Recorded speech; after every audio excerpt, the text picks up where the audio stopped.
Billiton. I mean, these miners are pretty full in terms of price, aren't they? Yes, I mean, you've certainly got to look at the longer term story. I mean, leading up to where we are today, there's been an element of financial discipline, which we're finally starting to see in some of the mining stocks, which has been lacking to some extent over the last couple of years.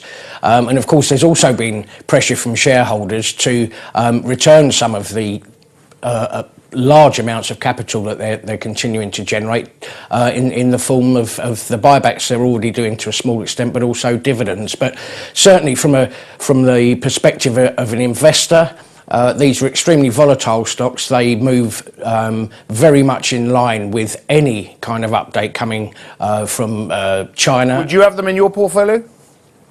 Well, the other thing, of course, from a retail investor's point of view, is that the shares tend to be quite heavy. Depending on how much you've got to invest, of course, you don't tend to get that much of a bang for your buck. I think if you can basically take the long-term view that will the emerging markets continue to need vast amounts of metal for their infrastructure, is the long-term story in place, then certainly one or two of them at the top end, potentially, for example, the now huge Glencore Xstrata could be one to put in your portfolio. Persimmon, I want to mention this purely because of this amazing UK house builder backdrop.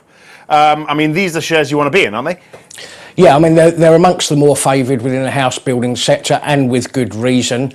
They've no debt, they've got a net cash balance. They're starting to benefit from the land bank, which they picked up throughout and just after the financial crisis, as property prices and indeed property itself has improved. Longest losing streak of the year for the Dow and the S&P. That is clearly spilling over elsewhere as well. Is it something investors need to worry about, or is this the summer lull at its best?